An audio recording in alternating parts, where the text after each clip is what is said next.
All right, viewers and listeners, mics are going hot now. A pleasure to connect with you guys on Real Talk with Keith Smith with the Keith Smith. A lot to cover on a spooky Friday the 13th. Spooky. This is not fair. We spent too much time together. It's spooky Friday the 13th. I literally was going to kick off the show with that. You got a fresh haircut. I'm excited for the viewers and listeners to see Keith Smith's haircut. He's looking quite dapper today. Thank you. Do you have a meeting? Trim? I see that. Do you have a meeting later today? I do. I anticipated that. I do. I can always tell when you have a meeting later today by the attire you wear on Real Talk with Keith Smith. Very important meeting this afternoon. What's going on this afternoon? I am taking a 4-year-old out for cupcakes. Oh, you're going to Richmond? I'm going to Richmond. Fantastic. I am doing a pop dad, granddaughter, cupcake date this afternoon. Which is your cupcake spot? In Richmond? Yeah. Well, there's two choices. Okay. A place called Cameo, which is on Libby and Patterson, which is on the West End. And then, remember Pearls? Oh, yeah. Right, so they have a shop. They originated there. Yeah. So our friend Zirkle Blakey's partner. And so both of them are within a rather long walk, but if the weather is nice, we're going to take a walk. Probably Pearlie's is a little closer. A 4-year-old probably isn't going to want to walk 2 miles one way, but it's about a 1.5 mile walk, and we're going to have a little granddaughter date. That sounds date. Absolutely lovely. Viewers and listeners, like and share the show. Grab your hot coffee, your iced coffee. Grab your tea and learn from the water cooler of content and conversation, Real Talk with Keith Smith, when it comes to real estate. What we try to do on the I Love CVille network is feature superstars like Keith Smith or like Virginia Sports Hall of Famer Jerry Ratcliffe, and we provide content that is the source of the source. And Keith Smith absolutely embodies that. Like and share the show. A lot of agents already waiting for the show to kick off. Judah Wittgauer, how are you looking over there? Looking good. My friend, go ahead, Keith. I can barely say this word. I don't know if you saw my Friday the 13th post. I did. But because I can't even say realtor. Can either one of you pronounce that word? What's the fear of Friday the 13th? God almighty. I can't even say that. Anybody can possibly say that. That's just a huge word. I don't know. Anyway. We'll figure out how to pronounce it with you, the viewer and listener on the program. Judah Wittgauer, if you can kick us off and count us into the show, that would be absolutely fantastic, my friend. Quiet on the set. No.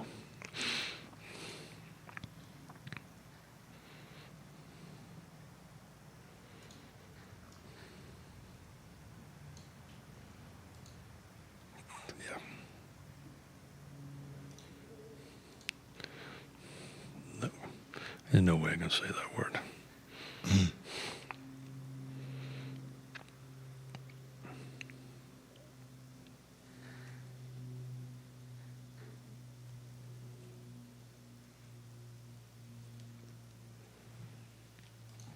Good Friday morning, guys. My name is Jerry Miller, and thank you kindly for joining us on Real Talk with Keith Smith. It's an absolute pleasure to connect with you guys through the I Love CVille network on a show that's presented by Yes Realty Partners. Yes Realty Partners, a trusted brokerage in Charlottesville, Albemarle, and across Central Virginia and the Commonwealth. A brokerage founded by Keith and Yona Smith, who have been in business since 1987. There is no substitute for experience, integrity, and honesty, qualities embodied by Keith and Yona Smith, a couple that has been in this game we call real estate for nearly 40 years. We encourage you, the viewer and listener, to join us in this conversation by offering your comments in the chat box on whatever platform you're watching the show upon. The show airs on every single social media and podcasting platform possible. We want you to shape the discussion. Judah Wittgauer is behind the camera. It's a Friday the 13th special of Real Talk with Keith Smith with quite a bit of data to cover today, as the spring market appears to have sprung in certain pockets of Central Virginia.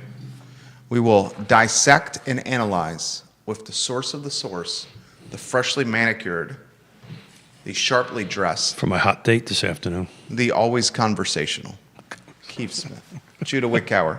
If you can go to the studio So I got to camera, live up please. to all of this.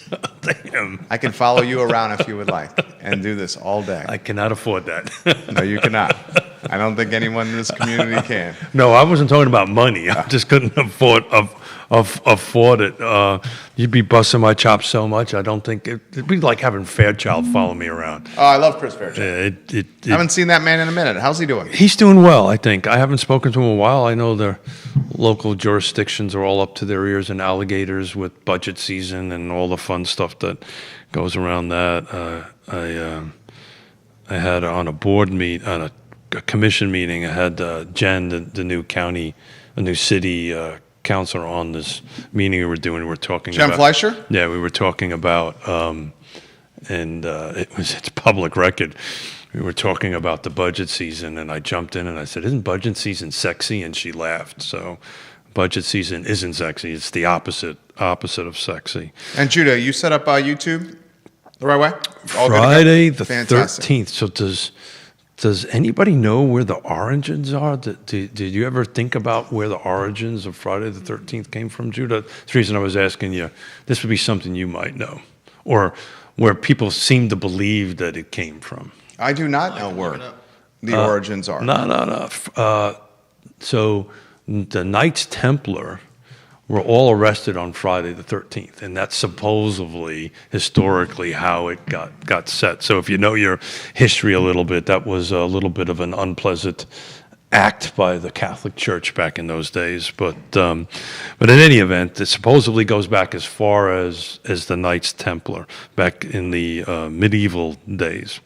I think recently it's more like the Freddy Krueger Friday the 13th movie. That's where it gets in. Freddy Krueger comes to mind with Friday the 13th. Edward Scissorhands, not really. That was a fun movie. He was not so much of an evil guy. Yeah, that was a fun Jason with the hockey mask comes to mind with Friday the 13th. What are some other villains associated with Halloween and Friday the 13th? That's certainly up Judah's alley over there. For me, it's what? Jason? It's Candyman? I don't know about Candyman. Jason is Friday the 13th. Freddy Krueger is Nightmare on Elm Street. Are you on a 3-shot? No. Oh, I got Krueger. Let's put you wrong. on there. Jason, right? Is it Jason in Friday the 13th? I think it's Jason in Friday the 13th. Yeah. I was never a fan of horror movies. Neither was personally. I. Neither am I. My wife likes them. I don't like them. I don't want to be scared watching in my spare time. Yeah, just walking down the street is scary enough in Exactly. today's world to go ahead and want to scare yourself. No, I don't mind a good mafia or crime movie. But that's not scary. That's though. different. That's Well, not it is scary, but it's not scary. Yeah, right. What's your best mafia movie? I think you'll know this answer. Yep. You know me fairly well. I know it. What do you think it is? Goodfellas. Yeah, it's Goodfellas. Yeah. I mean, how can you not like Scorsese's Goodfellas? There you go. Right? Good movie. Good movie. This is where you cue up the Joe Pesci when he's at the restaurant with the gun in his hand. Tell that story. It's a good one. Yeah, so that was a total ad-libbed piece, and Pesci was, and I've heard this through my daughters in the industry and blah, blah, blah, blah, blah, actually carried a loaded 38 with him. Which is insane. Which he was always in character, right? And so they got into that scene, and was it Joe Liotta? Ray Liotta. Ray Liotta, thank you. Did this thing, and Pesci just went off, and he just kept the cameras rolling and went ahead and did it. And Ray was actually scared for his life because that was a loaded 38. He knew it was a loaded gun. It was a loaded gun. It's that was totally ad-libbed and scared the living daylight. That fear in his eyes was real. So, market. Kevin Yancey says good morning. Good morning, Kevin. Be safe on the road, brother. Yeah. We have a 1.6 jump this week. I've been starting to do this every 7 days, ending yesterday. So we had 62 new listings, 66 went on the market. That's a 1.06 jump, so it's kind of balanced. But year to date, our absorption ratio, that stuff that's come on and gone off, is at 1.34. So we are are still seeing a up-tempo market, and it sure feels like out there it's a little bit more springy than the temperature and the snow would indicate. It certainly appears the spring market has sprung in a lot of pockets of this community. Well, a lot of pockets is important, right? We talk about micro markets all the time, Yeah. and what is performing better and what isn't. I think one of the takeaways that I found when I did all my year-end numbers, and we talked about this before, is the jump in the $1 million plus market and the divergence of the median versus. Do you have those slides ready by any chance? Yeah. Okay, great. So slide 1 will show this. This is a 2016 tracking of average versus median. You'll see, thank you, buddy. When you see on the back end around 24, you see where it starts really at 22, but you start seeing, 24, 25, this big divergence between the median and the sales. And the green line is showing the volume that, peaked at COVID. So these are the number of transactions that jumped down. So, that's kind of a big picture overview of the market, and it just shows that my opinion is a lack of inventory, which is really what's driving this spread. Viewers and listeners, put your feedback in the chat box, and I will relay it live on air. Comments are already coming in. I have comments that I want to get to first here on Real Talk with Keith Smith. This one for you, Keith Smith. The spring market has popped in a lot of communities. Are these folks that are trying to lock in home purchases before the start of the school year and summer travel? Is that what generally leads this? Or are these folks that are trying to be first to market to try to capture the cherry on the sundae if it's available? Also, are they often domino deals or are they non-domino deals? So 3 questions, great questions. Thank you.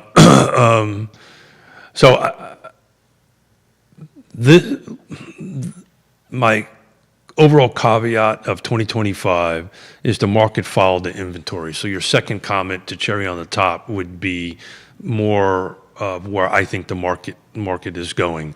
Where there is inventory that meets the 6 rights, right? We talk about this all the time, right price, location, right location, price, features, condition, timing, and who's on the other side matters are moving, right? They're getting traction.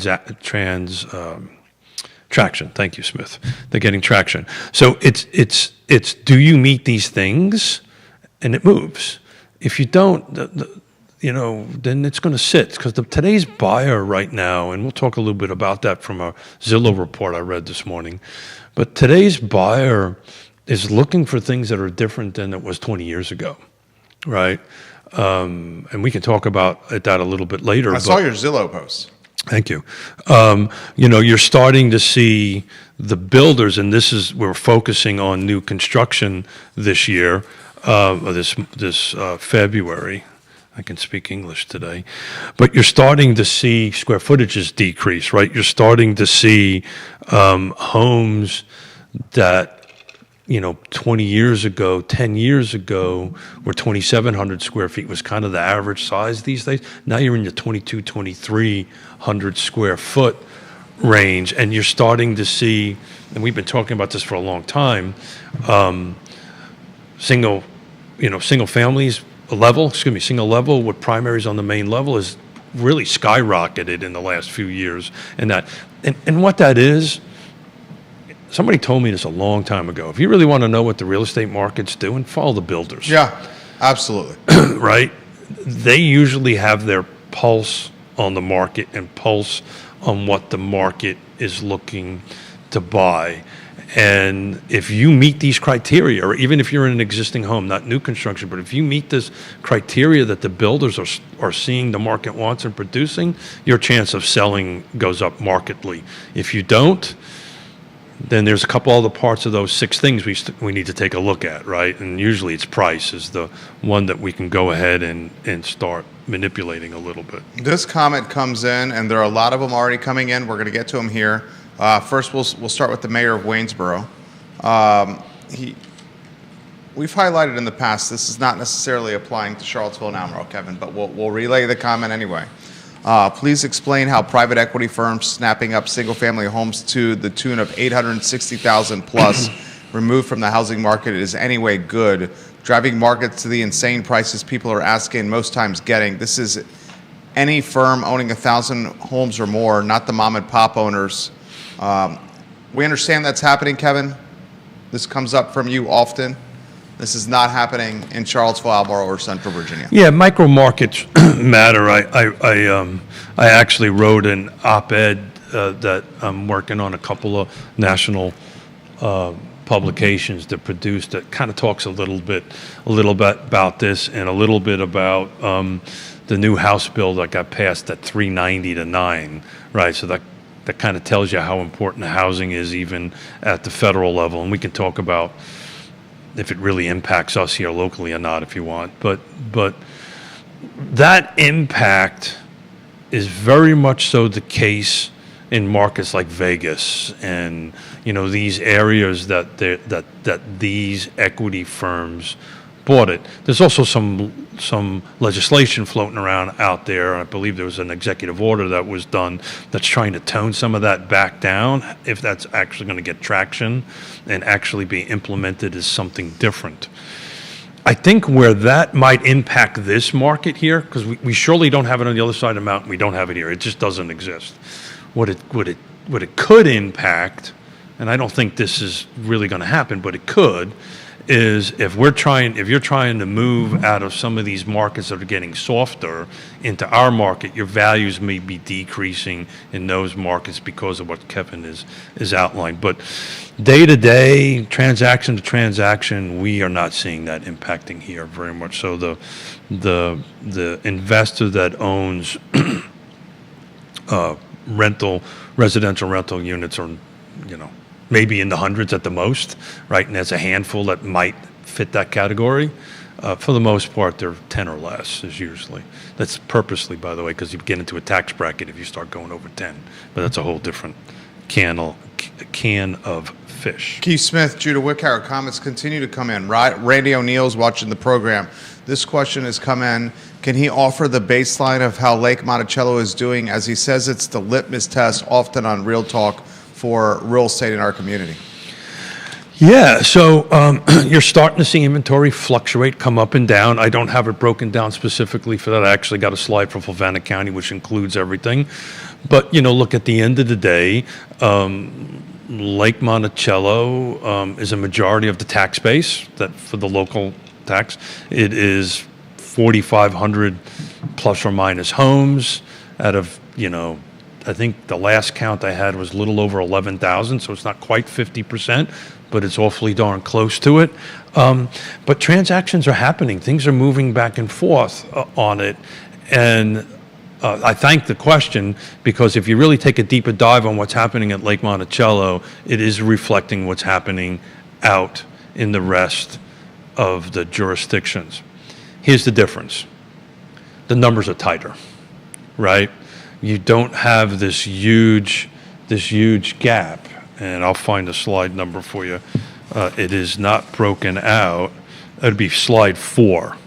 Slide 4 on screen. Judah's going to give us the thumbs up. It's on screen. Thank you. So it's the play-by-play. So what you're looking at here is from 16 to 2025, or we ended it as of 12/31/25. You're looking at the average and median price. You see how they're tracking, and they're still starting to separate a little bit in 2022, but not at the level as the full car footprint. If we take a look at Albemarle County, it's even greater, but we've had that conversation before.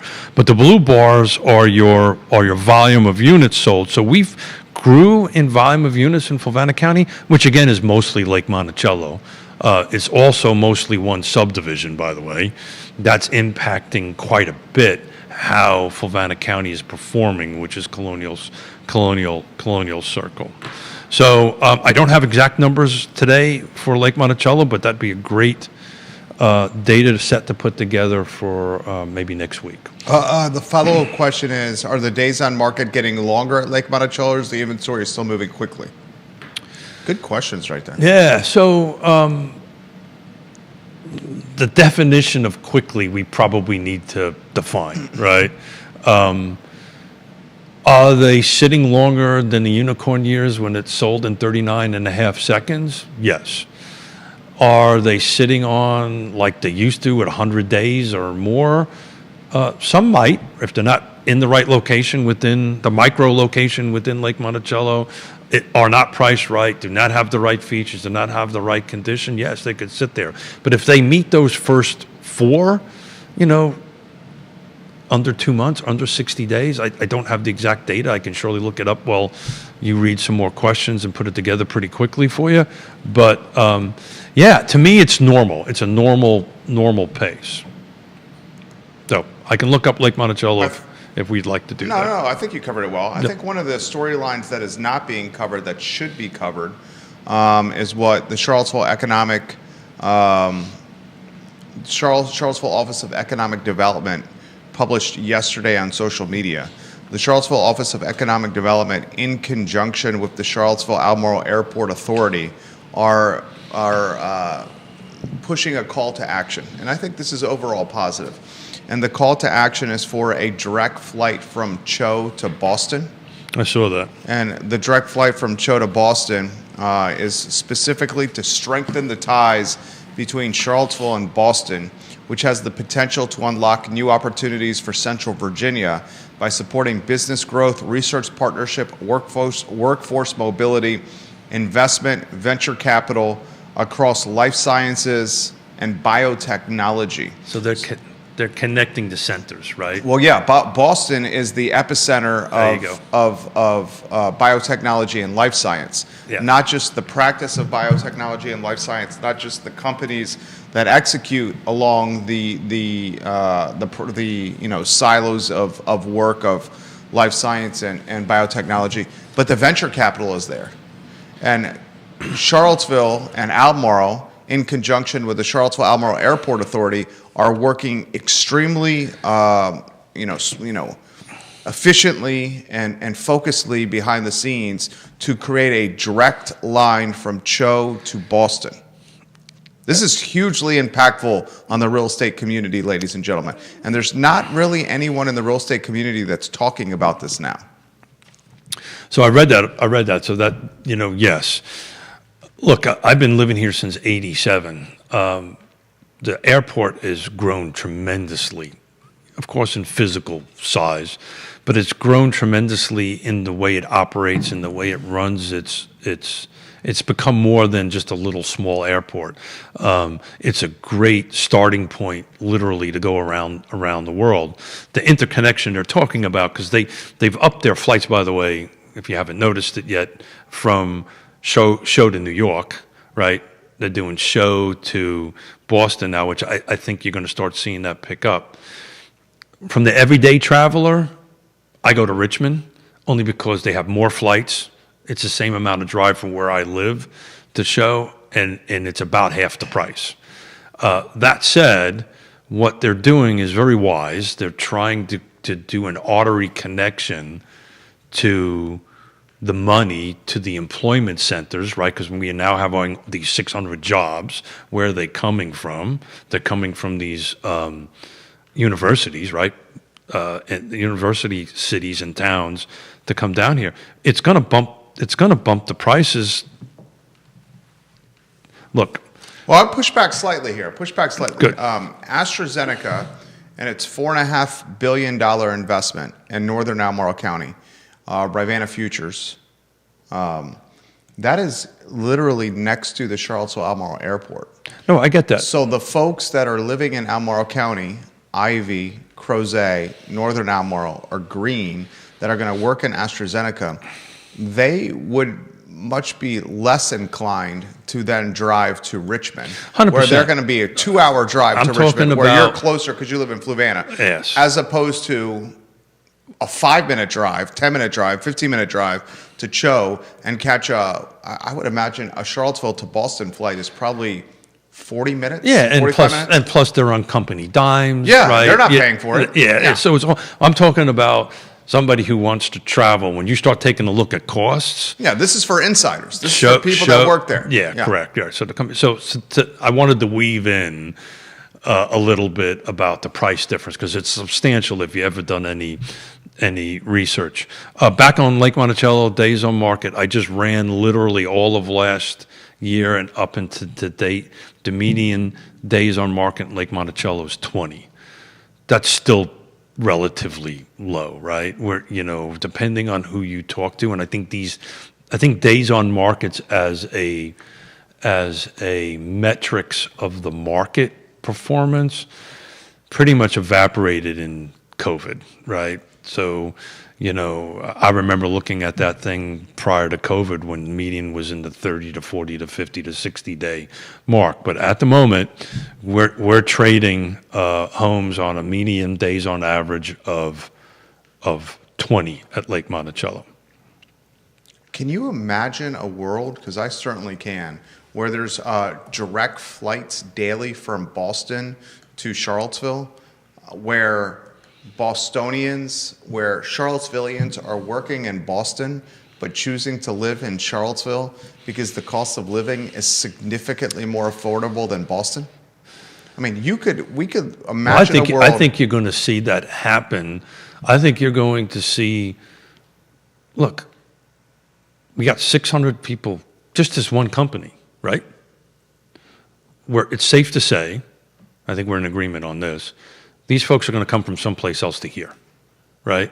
They're not going, more than likely, they're not going to move internally to work there. They're probably being a percentage relocated.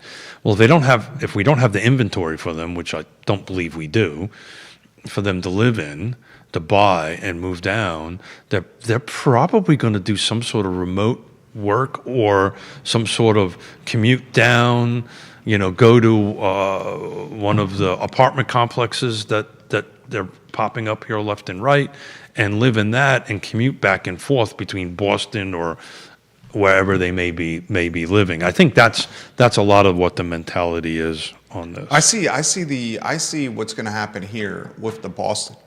If this direct flight materializes, the Boston to Charlottesville direct flight with Cho, I see this driving digital nomads to Charlottesville to live and/or Bostonians to consider living in Charlottesville and working in Boston and/or Charlottesville, but calling Charlottesville, Albemarle County their home. This direct flight is overall incredibly positive for the Charlottesville and Albemarle County, specifically Albemarle County, the Albemarle County economy. Yeah, 100%. Because this is where it's going to be. And it's 100%. without question going to drive significant tailwinds for values, specifically in Albemarle County. Yeah, it's just going to go back. Well, let's, Judah, I'll find you the slide for that here. Hang on a second. I got all kinds of stuff I got to go through here. I'm not that smart. 9. Oh, excuse me. I apologize. Not 9. No. Give me a minute, folks. 2. My apologies. 2. On screen. So that gap you're seeing right now between the average price and the median price, based on the conversation we're having right now, is only going to increase, right?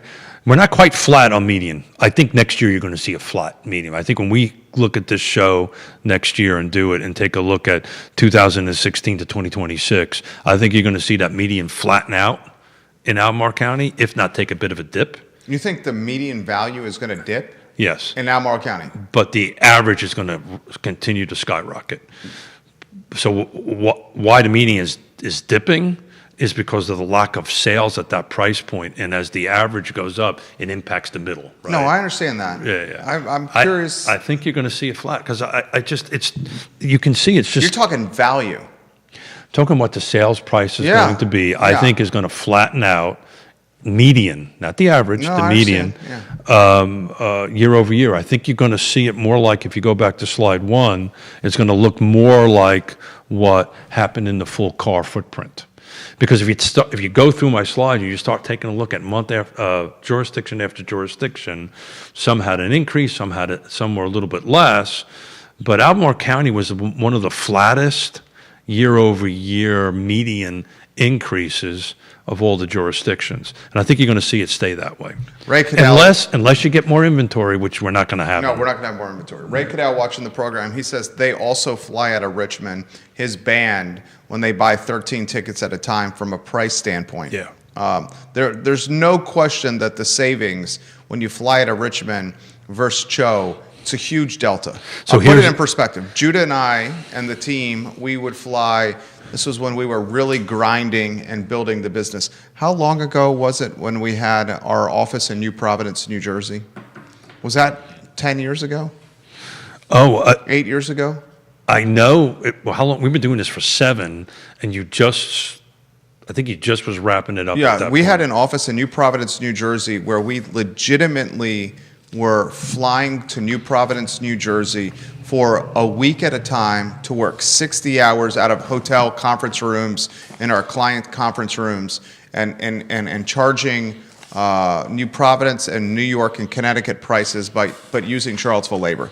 And we did that for 6, 7, 8 years while growing and building this business. It was effing brutal, but you do what you got to do to build the business. When we flew out of Cho, the convenience for the staff and the team was amazing. Yeah, of course. The efficiency, because time was money, was amazing. But the delta in price, we're talking 30 or 40% more ticket price then versus coming out of Richmond.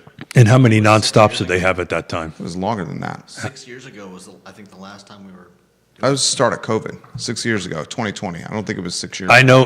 When we started doing the show, you were just winding it Yeah, down. because I met Lauren on a plane then Yeah. as we were winding down, and that was before Real Talk. I 100% know that. But I'll tell you what, that was a Not that I was there. brutal life doing that. So here's a little show hack. Yeah. Charlottesville airport hack. If you're catching a flight anywhere at a show, make sure you're on the first flight. Oh, yeah. Dude, remember the flights we used to take? 3-shot Judah Wickhauer. What was the Always flight? take the 5 o'clock flight. Or We took the whatever. 5 o'clock flight, Yeah, and we would go Charlottesville to Philly to Newark. So one of the- Charlottesville, Charlotte to Newark.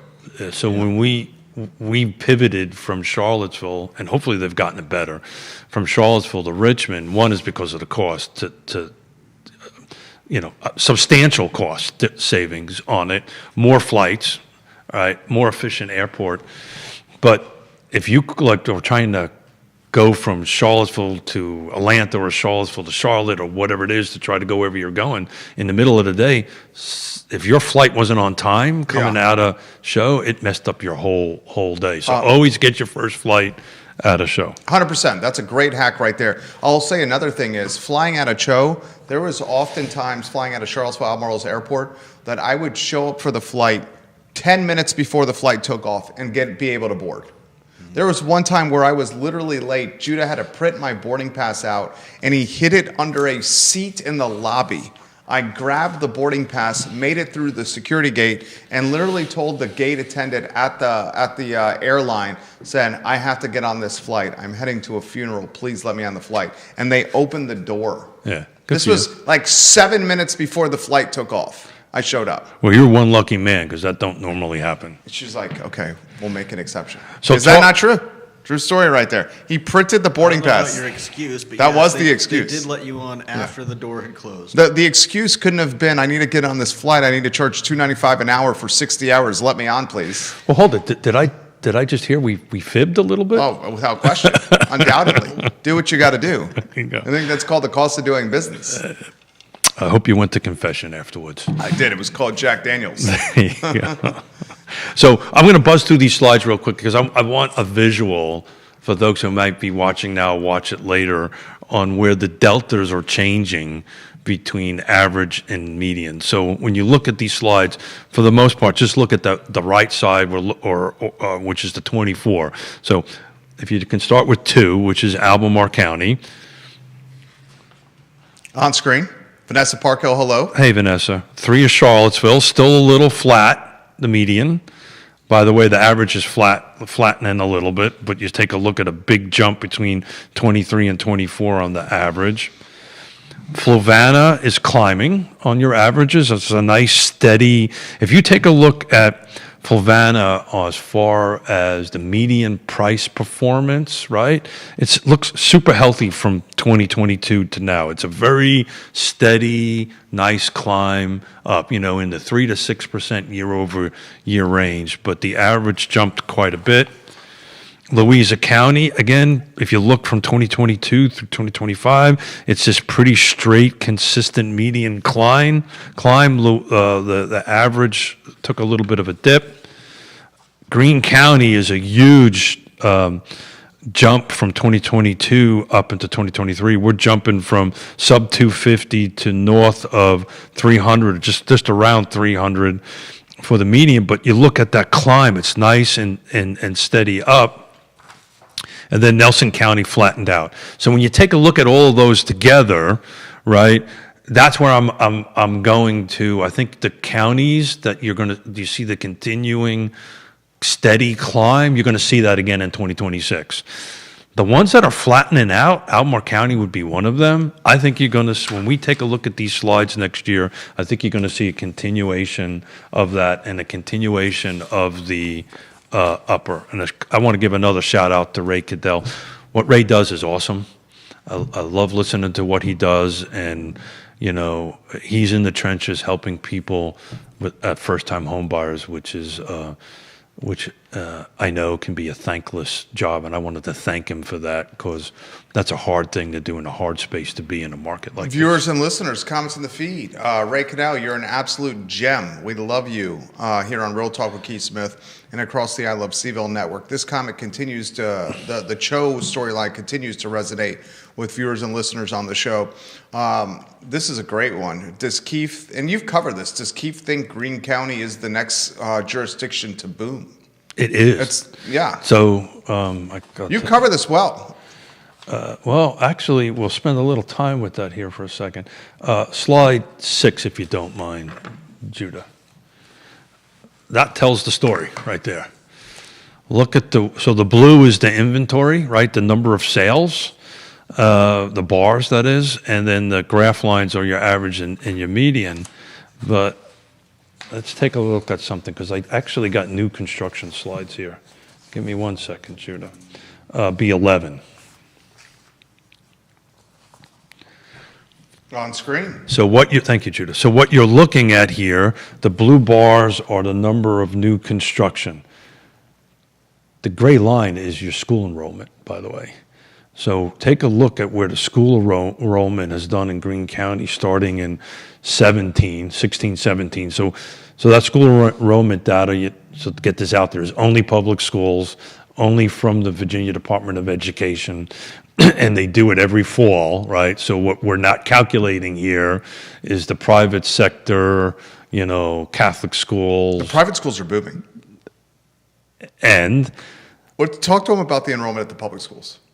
So if you take focus on Greene County, that has jumped, and I've got a slide on the percentage drop on it here in a minute. But if you could take a look at the line, new construction doesn't necessarily relate to new students in the school. Matter of fact, it's quite the opposite. The only jurisdiction that had a positive growth on it, believe it or not, is Louisa County. We'll talk about that here in a minute. Positive growth on students. Student enrollment. Student enrollment. Yeah. But if you take a look at that slide, 2025, we've jumped the new construction units quite a bit. So the answer to the question in the short version, I've covered it 100 times. Greene County is the rock star. It will continue to be the rock star. When you go back and look at the Greene County slide as far as average and median, the numbers are a little tighter. You'll see them stay a little tighter. This is probably not going to be a popular comment I'm about ready to make about Greene County. New construction is going to be growing between 200 to 400 units, depending on the year, between 200 to 400 units a year. That's going to put pressure on existing rooftops on value. And I haven't dug into that data yet. And I think the end of next year will tell us more about what the increase in value in new construction is versus the existing. It's too soon to tell, right? We only have... Break down what you mean by that. So what I'm saying is think of Greene County as one big old subdivision, right? So we talked about this in the Zillow article. The builders are providing what the buyer wants. What is the buyer pool, right? We go back to the NAR data, right? I've been critical of NAR over the last several years, but they get their data spot on, right? The average age is 40 of the first-time home buyer. The average move-up buyer, which is moving into Greene County, is 62. Guess how old I am? A little older than that, but that's the buyer profile. That's the pool. And the builders, and if you watch the builders, they're providing what the buyer wants. They're really good at their pulse on the market. And you'll see these new construction units come up. What you're also going to see is a winding down of townhomes and an increase of smaller square footage, single-family detached homes, because that's what I want. You're on point right now. I did the homework. Well, it's good. And I'll throw another wrinkle in. The average age for the first-time home buyer, Keith knows this. Judah, what is the average age, according to the National Association of Realtors, you know this as well, for the first-time home buyer in 2025? Let's see. I think it's, like 41? 40 years old. Judah Wickower. Let's give props to Judah, Keith. So we need to bet again because I'm still waiting on my bourbon from the... Keith? Oh, the Juan Wade. I'm just waiting on my bourbon. Juan Wade. We owe a Juan Wade there, Keith Smith. I'm throwing it out there. Juan Wade is the new mayor of Charlottesville. I'm just throwing it out there. I called it. We're going to get his favorite scotch. Who?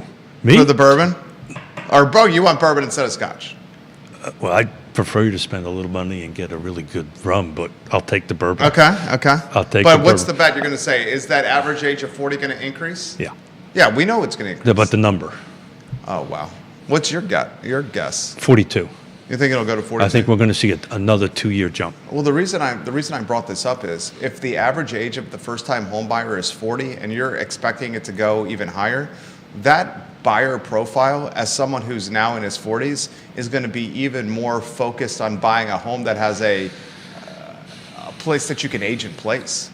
Where like when the average age of the first-time home buyer pre-COVID, or even 15 or 20 years ago, it was probably in the 20s. At that point, you didn't have the life perspective to consider buying a house where I was like, I might be here forever. I gave a 45. You know what I'm saying? I gave a 45-minute presentation to the Rotary on Tuesday about this very topic, and specifically about Flavanna and where things are tracking and where you're going to see the impacts across the board on it. And we spent a lot of time looking at the Flavanna slide that's in the deck that I have here about how new construction is in as it relates to the schools, right? But real quick, I just want to get this data out. Do you have a slide 14, Judah? That would be the public school population change pre-COVID 2019 to 2026. Good, thanks. So look at this. Look at these numbers. Louisa County's jumped 8%. Albemarle County's lost 2.5%. I'm rounding numbers up here.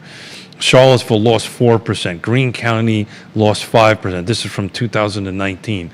Flavanna's lost 8%. So what Louisa gained, Flavanna lost. Unfortunately, the big loser here is Nelson County at 15%. It's budget season. Why does this matter? Because budget season is how you see how your elected official truly votes and truly leads. Why are these percentages important for the local budget? Let's do a little civics class here. I mean, let's cut to the chase. Charlottesville City, let's go Charlottesville City, right? They have financial consultants advising the councilors that they have budget headwinds. Yeah, just Flavanna just announced its budget. Now it's preliminary. They got to go through the whole negotiations. It's the process, right? They have to announce it, all this stuff. I do not think you'll see any budget reductions in any jurisdictions in our footprint. I might be wrong, but I think year over year they will climb because they just got headwinds, right? They just Well, consider Charlottesville. Charlottesville, and we learned from Keith Smith. Keith Smith's the man. We love Yeah. Keith Smith. Keith Smith's the man. I don't know about Assessments in Charlottesville City are, how would you characterize them? Flat, if not marginally upticked? Yeah, I would think so. Yeah. Is that fair? Yeah. So you're talking about assessment or market value? We're talking assessments, how they collect tax revenue based on assessed value. So flat or marginally upticked, right? So the consultant's advising the counselors that your assessments aren't upticking at the expectations that you previously had, where it was significant upticks year over year, right? We've talked about. You've talked about this, right? We've talked about where the values are going. On top of that, the consultants in Charlottesville advised counselors that your meals tax collection is down, your sales tax collection is down or flat, your lodging tax collections are marginally upticked. Dude, I bought lunch yesterday for the office from Lampo. How much you dropped? Enough. Was it $200? Enough. Yeah. My meals tax. It was 12%. The total tax associated with that was 12%. When I do an order and I'm picking it up, I do a 10% tip. Right, I don't do a 20%. When I sit down at a meal, I do a 20% tip. My tip was, I just looked at the bill and I went, holy, my meals tax was more than my tip. Yeah. That's crazy. And here's the point. And Keith, another thing that the council and City Hall, I hope to God they're considering this. The entire month of January and some of February was lost from a tax collection standpoint because of this ice storm. Yeah, sure. On the retail side. And the city went, how deep into coffers? Because the city owns its roads to manage the snow and ice storm? Yeah, well, look, I mean, I guarantee you they don't have the reserves. I would not. The plan for this, though. Yeah, I would, of course, because it doesn't happen every year, exactly. Right? Yeah. And the city owns the roads. Look, I'm going to defend all the jurisdictions here in this statement. Go ahead. I would never want, we're business people. We run businesses. I'd never, ever, ever, ever take on those businesses to run. They're just impossible to run. They're impossible to, you and I, if we want to make more money, we go out and hustle. How do they make more money? They got to raise taxes and so forth and so on. I'll just get this out there. In our county, we've got on the table for this new power plant, right? When you start having economic development at that level, that's how you increase your tax base. That's how you relieve my rooftop taxes. I'm not saying I'm for it or against it. I'm just saying the mathematical reality of it is it's going to greatly help. But what I was trying to ask you about these percentages, why this is so important, and not to geek out now, but Nelson County, right, that has a 15% loss from 2019 to now in students, directly impacts the amount of money it gets from the state. Enrollment. To pay its enrollment matters, right? And I would be looking for at the state level, by the way, for them to start changing that, right? To start doing some sort of legislation that will kind of impact that a little bit. But if you're thinking about it, they have 15% less students in Nelson County. I don't think their costs went down 15%, right? Pretty sure that hasn't happened. So that means their rooftops are going to have to offset, and the business entities offset what they're losing from. And another dichotomy or dynamic with this is the private schools around Charlottesville and Albemarle County, their enrollment is spiking. Try to get into a private school right now in Charlottesville or Albemarle County. A waiting list is the expectation, and if your son or daughter is not enrolled in this private school by, say, kindergarten, the slots that are open per grade level each year, you can usually count on one hand. Oh, sure. Yeah. That's how competitive and challenging it is to get in the private schools locally. And when you have in Albemarle County, it's 20, I call it a quarter, but it's 23%, exactly. When 23% of all the sales in Albemarle County in 2025 had a 1 in front of it. You're talking deep-pocketed families here. It's not 100,000. It's talking about $1 million plus. It has a 1 in front of it. And what's the number, 23%? It's 22.88, something, call it 23%, for the sake of We'll say 1 in 4 for the sake of a talk show. For sake of a talk show, 1 in 4 sales in Albemarle County In 2025. in 2025. That's a wild statistic. No, that's a jump from 2024 to 2025 is that number. That's not the total number of sales. I think the total number of sales, I don't have that in front of me. I'm talking about the jump from the number of units that sold in 2024 versus 2025 that had a 1 in front of it jumped 23%. Give us the number of how many units sold in 2025 that were $1 million plus. Yeah. First total units sold. Can you figure that out? I can actually.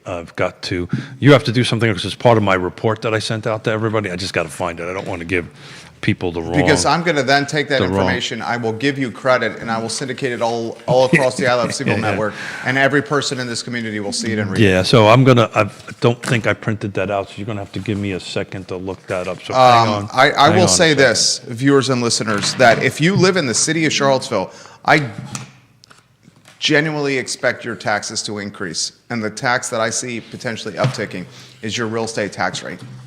If assessments are flat in the city of Charlottesville, meals tax and sales collection are flat or down, lodging taxes is marginally up, and the city lost sales tax and meals tax collection for most of January and a lot of February because of this generational snowstorm, all while going even deeper in their reserves and coffers for snow and ice remediation across city streets because the city owns the roadways. They're not managed by VDOT.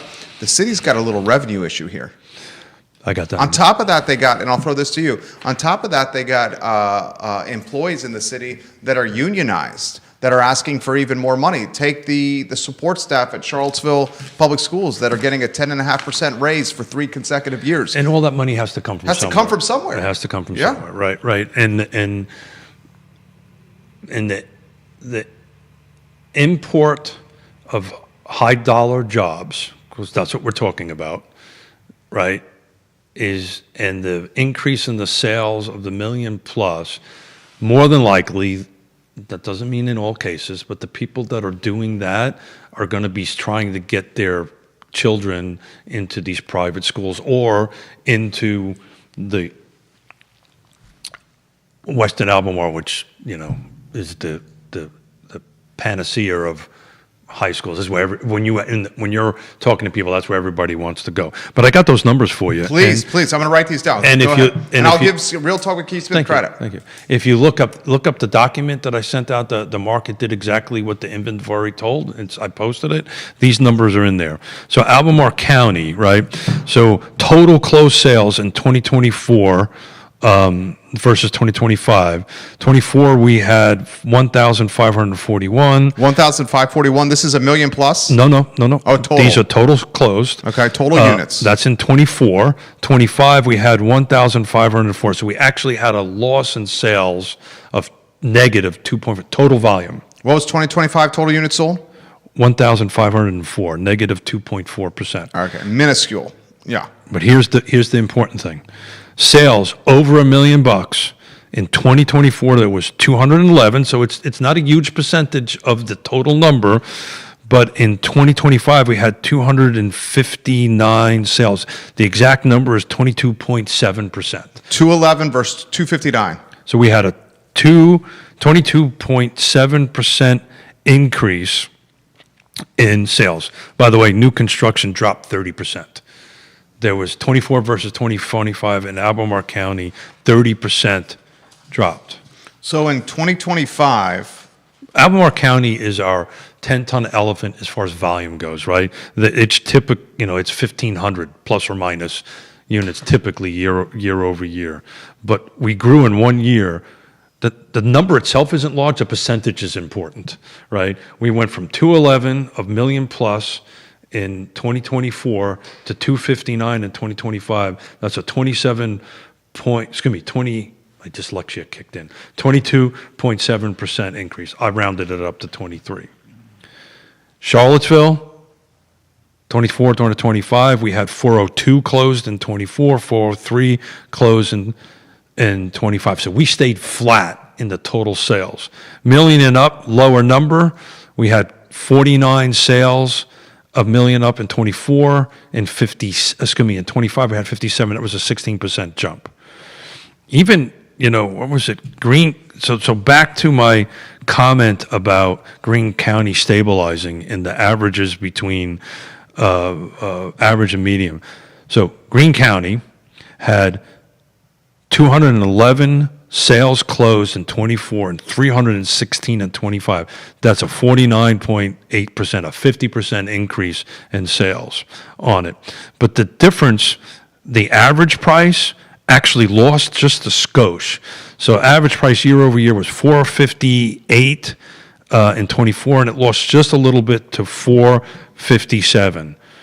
But the median price jumped 6%, 405 to 428. Oh, by the way, your new construction year over year jumped in Greene County. I found the number 469%. So you jumped from 26 units in 24 to 148 in 25, and that 148 this year will be in the twos. It'll be probably about 100 more units more than what we're looking at right now. So I want But I posted all this stuff. I want to highlight this again. In 2025, Which county we're looking at? Albemarle County, there were 1,504 total units sold. Correct. And that's regardless of new construction. Total everything. Everything, including attached and detached product. Everything. It's all product type. Okay. So 1,504 total units sold in Albemarle County in 2025. Of those 1,504 units sold, 259 of them Correct. were north of $1 million. Correct. Which was a 22.7% jump over 24. And the 259 units that were north of $1 million in 2025 sold represents 18% Of the total. of the total units sold in 2025. Correct. That number right there, I didn't do that math, but I yeah. did the math. Okay. That number right there should be front and center of every single person in this community. Well- 18% of the units sold in Albemarle County in 2025 were north of $1 million. Yeah, and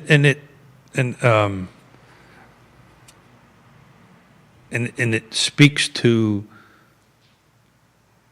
the pressure on the school system, not necessarily the public school system, but the private school system. You're going to see a lot of pressure on that to grow because the people that are at that price point can afford to send their kids to stab. Well, no, it really speaks to the pressure of what's happening to the public schools, because the enrollment is dropping in the public schools because the tax base, the homeowners are wealthy. But remember that $1 million home that sends their kid to stab still paying taxes. Yeah, but the enrollment of the public school, the that's where the the revenue for the public schools is There you tied to go. head count. There you go. And that's where the math is becoming screwed. And it's also coinciding, Keith, with the unionization of Albemarle County. What do you got over there? You got some gas? No. I got a did a cramp? ride. I did a ride this morning. My quad's cramping on me. Get this, Judith. Get this man some booze over there. Well, you got to freaking pay the debt and We put are the gonna booze pay over. that. Yeah. We will absolutely. Pay I've that been up. pretty quiet You about have this. been. Well, I've been we actually I've been quiet. completely forgot about it. I know you did. That's But the reason you I'm reminded. did, now that memory serves, you did make a debt. You did make a bet on Real Talk, a bet that originated on the I Love CVille show. But memory is accurate. You did win this bet. You did said one way. And I actually pushed back The only on you. reason I remember it is how often do I win? So I tend not to forget the ones I win. We will have a bottle of top shelf bourbon. Yeah, I'm just teasing you. I'm just busting your chops. And I'll even add this. I'll cover Judah's action in this bet here. Yeah, because who did he bet for? Well, Judah technically needs to split the cost of this bottle of bourbon. Got it. Yeah, he bet Natalie Ostrin. That's right. Did you not? Mm-hmm. Yeah, and I bet Michael Payne and Juan Diego Wade. Yeah, and that's a little unfair on my side. I had some inside I don't think stuff. that's unfair. But No, I don't think that's unfair. But I think we're having a great show, and people are really responding Thank well. you. Thank I you. think it really puts the pressure on the public schools that are funded based on enrollment. And the point that you also made on the show that should be emphasized even more, now that we have a Democratic-controlled state Senate and the General Assembly is Democrat, the governor is Democrat. yeah, you got a trifecta. You may see them, to your point, switch Well, if policy Neil's and legislation based on funding and enrollment. yeah, That's interesting what you said there. yeah, and Neil will know this better because he's tracking the bills, and there may be some stuff in circulation that I'm not tracking at the moment. I tend to focus on the housing bills and see how that traction is going and how that might impact or not impact us locally, and as far as inventory goes, and what we all do for a living.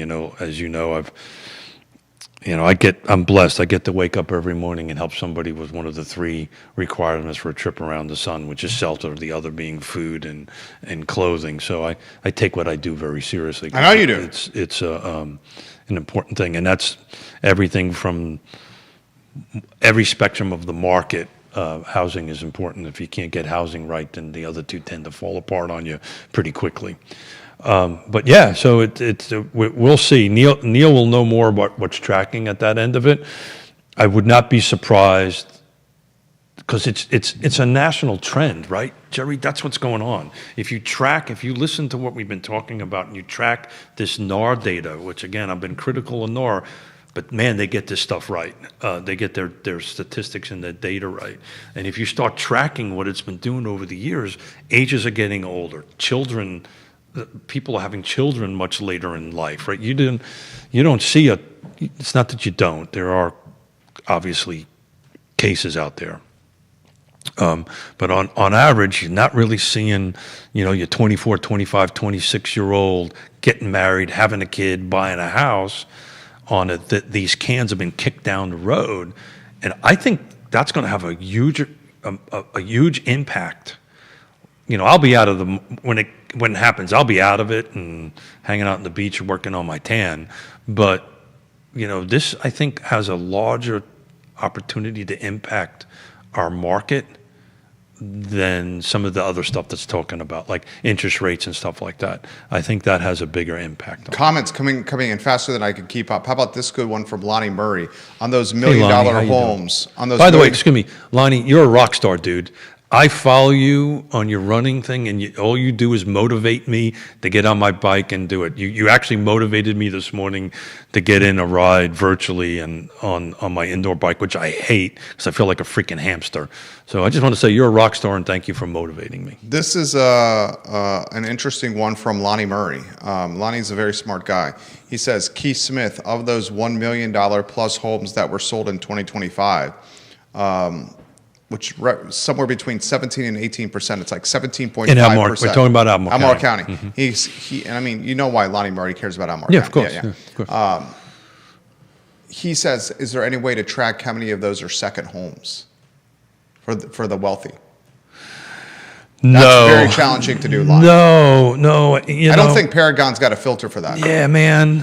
Does Paragon have a filter for that? No, and I'm going to get myself in all kinds of trouble because I don't understand why we don't do more demographics tracking locally, right? Walden Cooper does that. It does it, but getting into that information and getting it back, it's a difficult process. As somebody who's in the field working on a day-to-day basis, I would love to have had that data. We don't track where people come from, right? We really don't track those things well. I'm sure somewhere back in the day there was decisions made, because it has the ability to do it, right? You can put anything, not anything, but you can put almost anything in the MLS system to track, right? Because Greg Slater, God love him, he petitioned to have the green features put in it, so we can now tell what homes have green features or not. So there's a way of tracking that. It just that decision hasn't been made yet. I think they're frying other fish before they get there. I wish I could answer it, brother. I'd love to have that data. You crushed it on this show. Oh, thank you. It's the coffee. I had 2 extra coffees today. One extra coffee. How about you got electeds watching left and right here on the program. Yeah. A monologue at the end of the show from Keith Smith. Anything you want to cover? Seriously. Well, I just, Suggestion would be the white paper. Yeah, I would dig through my personal Facebook page. There's a white paper in there where I titled "The Market Did Exactly What the Inventory Allowed." If you just walk away with that headline, that's exactly what represented the 25 market. Where there was inventory that met all the 6 criterias, that's where the market was. Where there wasn't, it didn't perform as well. I guess in real closing, you know what? I've been tracking a lot of stuff on Facebook. How about we just be kind to one another? That would be really awesome. So let's try to post something kind and happy instead of not. I know it's a little bit of a soapbox, but I'm going to go out and be kind with my. You're always kind. Yeah. Well, Fiona would argue differently. And you got a important lunch cupcake date. I got a cupcake date coming up.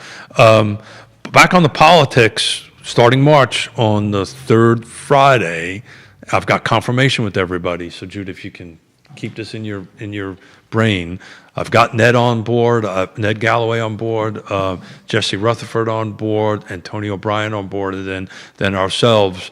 And we're going to start going into a real deep dive on some local politics and how it impacts us on a daily basis. Like real estate, all politics are local and all real estate is local. And this is a great opportunity to go ahead and do that. For the viewers and listeners who I did not get to your comment, I apologize. The show is red hot and frankly scintillating today, and it was a tribute to Keith Smith. It's fun. Show us in fuego. It's fun to bring folks on. I really enjoy this. I mean, we get in our groove. I just enjoy 8 years of experience. I just enjoy what we do together. Yeah, same. Keith Smith's white paper. Follow Keith Smith on Facebook.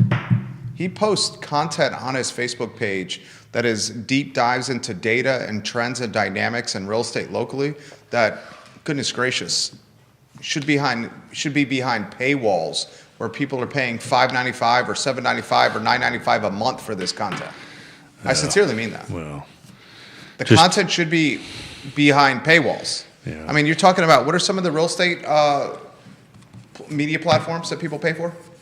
Oh, they're all over the map. Give us a couple of ones. Inman, Riz Media. Yeah, Riz Media? Yeah, Riz Media. I mean, the stuff you're doing, they're charging for. Yeah. Well, I share all this information with those folks. So if you follow into those, you'll end up seeing it out there. But my goal here is just to get some information out and help folks make a decision. Keith Smith, Real Talk with Keith Smith, online at realtalkwithkeithsmith.com. Good luck Support today the at your partners. lunch. Good luck on your noon show. It's going to be a good one. Thank you. Mike Kochis, Police Chief at 12:30 on the I Love CVille show. Mike Kochis, Police Chief, Charlottesville City at 12:30 on the I Love CVille show. An update on the interview we have next week with United States Congressman John McGuire, who's coming into the studio next week on the I Love CVille show. Judah Wickower is behind the camera. Keith Smith, the star of our show. Cupcake time. My name is Jerry Miller. Thank you kindly for joining us. So long, everybody. Thanks, everybody. Very nicely done, Keith Smith. That show was awesome. Thank you, buddy. That's the best one